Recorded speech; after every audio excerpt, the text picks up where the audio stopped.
नमस्कार दोस्तों, story world channel में आप सभी का स्वागत है। आज की कहानी है मायके की इज्जत। आइए चलिए सुनते हैं कहानी को। प्रीति और सूरज अपने घर लौटकर आ रहे हैं। तभी प्रीति की सास सुमित्रा जी किचन में काम कर रही होती है। वो बाहर आकर हाल में बैठते हुए कहती है, अरे बेटा, ससुराल गए थे? सब अच्छे से हो गया होगा। शादी की बात इतने दिनों से जो चल रही थी, आखिरकार इतने दिनों में हो ही गई। चलो, प्रीति की भाई की शादी तो हो गई, कम से कम अच्छी लड़की तो मिल गई। तब सूरज ने कहा, अरे माँ, कहाँ की अच्छी शादी, लड़की वाले बड़े कंजूस थे। विदाई के समय सबको 100 रुपये पकड़ा रहे थे। उनको ये तरीका तक नहीं था कि शगुन लिफाफे में रख कर दिया जाता है। कितने छोटे घर से प्रीति की भाभी आई है, कुछ पूछो ही मत। और तो और प्रीति के यहाँ खाने तक की व्यवस्था ढंग की नहीं थी। दोपहर का खाना भी कम पड़ गया था। इतना सब प्रीति भी सुने ही जा रही थी। उसके कमरे तक सूरज की आवाज़ आ रही थी। प्रीति को ये सब सुनकर बहुत गुस्सा भी आ रहा था। वो अपने कमरे में कपड़े जमा रही थी और फिर उसका पति सूरज कमरे में कपड़े उतार कर टांगने आया। तभी सूरज को समझ आ गया कि मेरी बातों का प्रीति को बुरा लगा है और वो उसे गुस्से से देख रही थी। तब वो एकदम चुपचाप होकर बिना कुछ बोले ही बाहर आ गया। पर थोड़ी देर में ही सूरज की बहन रिया आती है और माँ से पूछती है, माँ, भैया भाभी आ गए क्या? वो लोग तो भाभी के यहाँ शादी में गए थे ना। वहाँ की शादी कैसी रही? क्या मिला ससुराल से भैया को? आखिर वो अपने साले की शादी में जो गए थे, वहाँ तो उनकी बहुत ज़्यादा खातिरदारी भी हुई होगी। अरे भैया बताओ ना, वहाँ से क्या मिला है आपको? तभी उसकी माँ गिफ्ट का थैला खोलते हुए देखती है। उसके लिए साड़ी और बेटे के लिए सूट का कपड़ा और मिठाई का डिब्बा है। उसकी माँ मिठाई खोलते हुए कहती है, यह कैसी मिठाई है? कम से कम लड़की दामाद को तो ढंग की मिठाई देते, देसी घी की भी ना लग रही है। माँ से उसकी बेटी रिया कहती है, माँ, भैया को कुछ सोने का नहीं मिला है क्या? तब उसकी माँ कहती है, अरे रिया, कहाँ से उम्मीद लगा रही है? जब तेरे भैया की शादी में कुछ ढंग का मिला नहीं तो अब क्या मिलेगा, वो भी साले की शादी में? माँ बेटी रिया को बताने लगी, तेरे भैया के ससुराल जैसे ही उसके साले के ससुराल वाले भी कंजूस है। इतना सुनते ही प्रीति अपनी माँ को फ़ोन करते हुए कहती है, माँ, तुम मेरी भाभी का बहुत ध्यान रखना और उसकी साड़ी मुझे मत दे देना जैसे मेरी सास ननंद को दे देती है। यहाँ तो खान पान के बारे में भी और शगुन के बारे में भी बहुत कुछ सब लोग बोल रहे हैं। भैया भाभी के बारे में ना जाने लोग क्या क्या बातें कर रहे हैं कि भैया की इतनी लेट शादी क्यों हुई। पर क्या हुआ अगर शादी देर से हुई है तो? मेरी भाभी तो बड़ी सुंदर है, उसे जो जेवर मायके से मिले हैं वह सभी पहनने दे देना।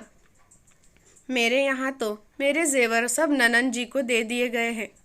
मैं तो शौक से पहन भी नहीं सकती।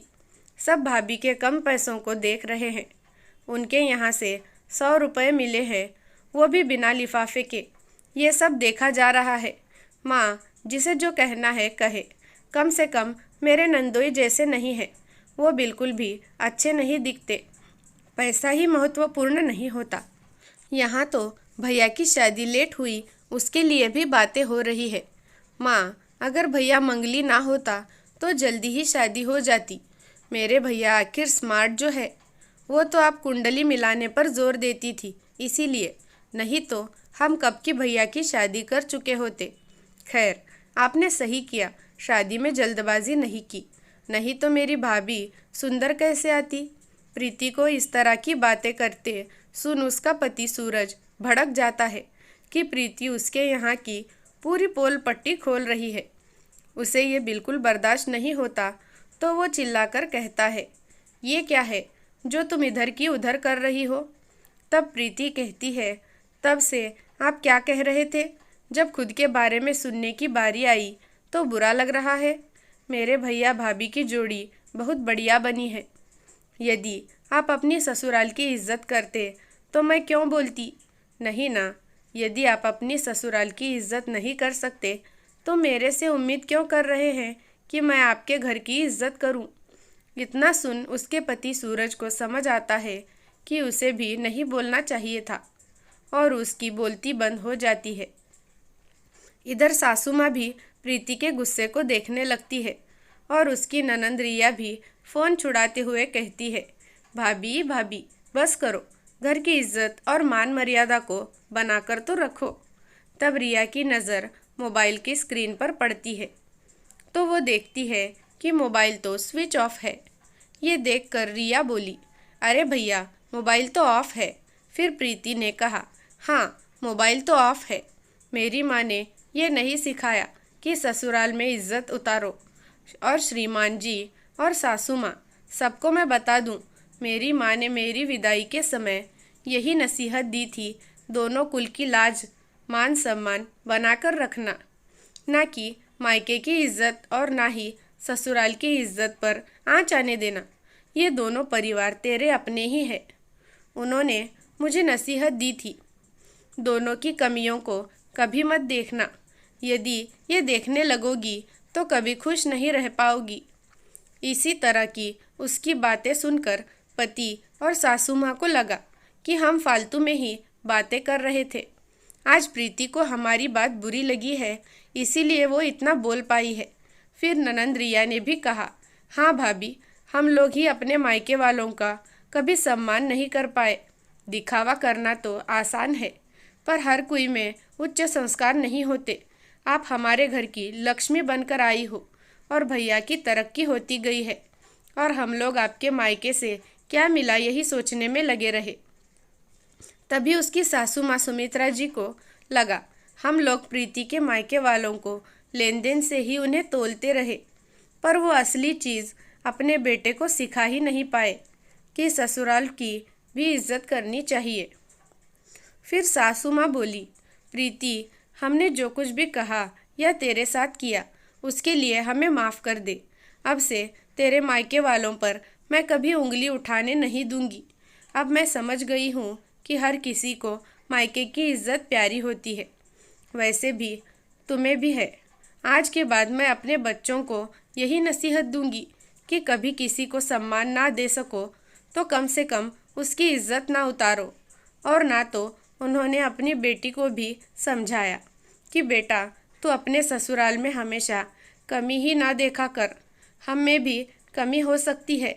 ये मान लो, यदि बहू ससुराल की इज्जत बचाती है तो तुम्हें उसके मायके की इज्जत करनी होगी। तब सूरज कहता है, हाँ माँ, हम कितना गलत करते रहे जो कि हमें नहीं करना चाहिए था। अब से हम ऐसा नहीं करेंगे। दोस्तों, हम सब यही देखते आए हैं कि मायके वालों को ससुराल वाले किसी भी मौके पर चार बातें ही सुना कर देते हैं और उनकी कमियां ही निकालने में लगे रहते हैं, चाहे फिर उन्होंने कितने ही अच्छे काम किए हों। लेकिन उनकी कमियां निकालने में ही ससुराल वालों की ज़िंदगी निकल जाती है। लेकिन बहू के मायके का भी सम्मान उतना ही होना चाहिए जितना कि ससुराल वालों का सम्मान उसे रखने को कहा जाता है। इसीलिए बहुओं के मायके का भी सम्मान करना चाहिए। दोस्तों, इस कहानी के बारे में आपकी क्या राय है कमेंट करके ज़रूर बताना, और कहानी अच्छी लगी है तो मेरे चैनल को सब्सक्राइब ज़रूर करना। धन्यवाद।